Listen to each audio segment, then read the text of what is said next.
Hello kabikers! For today's video ay gagawa naman tayo ng malaki at mataas na cake. At ang cake nga pala na ito guys ay nasa 6 na patong o 6-tier cake at para ito sa wedding. At ang cake din na ito guys ay nung kahapon pa ngayon kung sa na-edit at nagawa ng voice over. Gawa ng tinatapat na rin kasi yung kahapon guys mag-edit nito. Iwan ko nga ba guys, basta't may mga ganito akong kalaking cake na ginagawa ay hindi ko agad talaga may upload. Kaya madalas talaga na mangyari kinabukasan ko na talaga ma-upload. Minsan pa nga umabot ng 1 linggo bago ko ma-edit at ma-upload. Minsan kasi guys ay marami kaming ginagawa at sobrang busy kami. Isa nga din talaga sa kinatamaran ko guys ay ang pag-i-edit at pag-voice over nito. Kasi nga naman guys kapag mga ganitong cake video ko ay maabot talaga ng 1 to 3 hours. Oo kabikers, ganoon talaga haba ng oras minsan ang pag-i-edit. Pero yung mapapanood nyo ay nasa ilang minuto na lang gaya nito guys. At pagkatapos guys ay mag-voice over pa at minsan nag-loading pa yung isip ko at hindi ko alam kung anong sasabihin.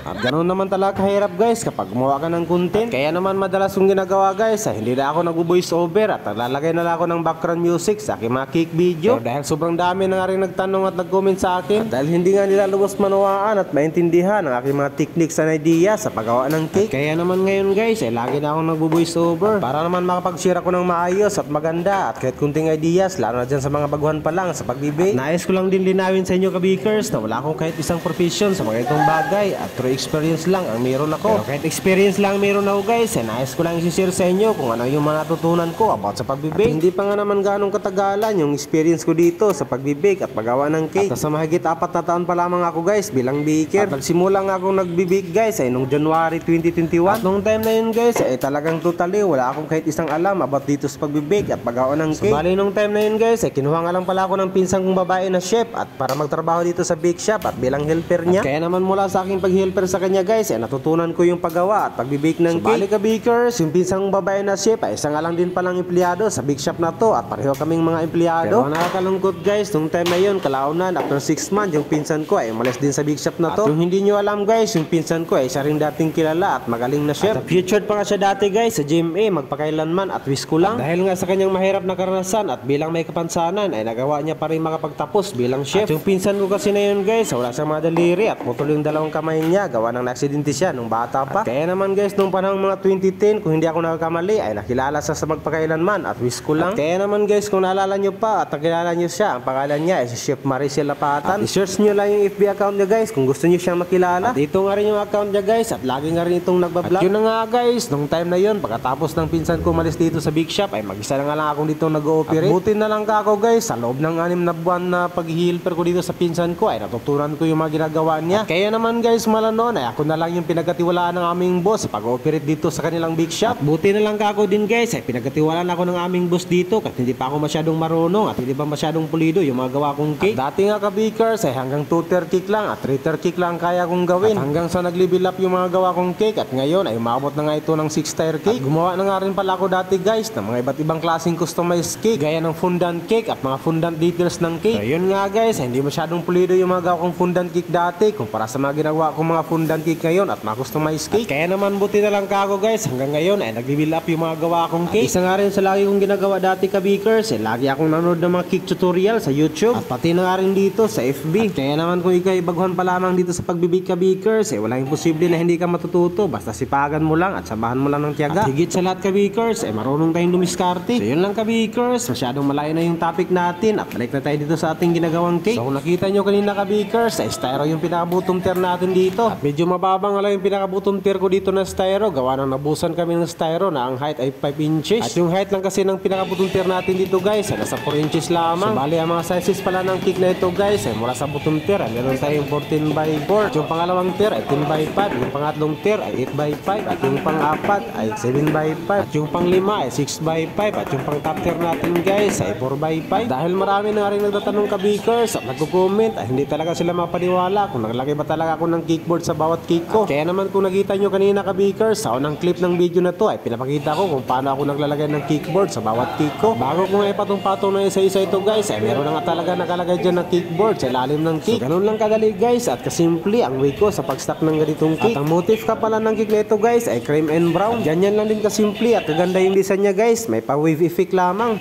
At dito nga sa bandang ito guys, ay malapit na tayo sa exciting part kasi papatong na natin yung pinaka top tier. At sa part kasi na ito guys, ay makakahinga ka na talaga ng maluwang gawa ng magdidecorate ka na lang pagkatapos. At kahit hindi pa nga tapos yung cake natin dito, ay maganda na nga itong tingnan. At dito na nga guys, ang pinaka exciting part, ang pagdidecorate dahil walang kahirap-hirap itong gawin. At dito nga sa part na ito guys, ay napaka-satisfying panoorin. At ang gamit ko nga pala ditong flowers guys, ay artificial flower or plastic flowers. At nabili ko lang pala ito guys sa Nobo. At lahat ng flowers na yan guys, ay nasa 200 pesos lamang. At dito na nga ka-Bikers, ang finished outcome ng ating wedding cake. O diba, napakaganda ka-Bikers. So yun lamang ka-Bikers, thank you for watching. Please like and share and follow na rin sa ating account for more cake videos and cake tutorial. At yun lang ka-Bikers, bye bye.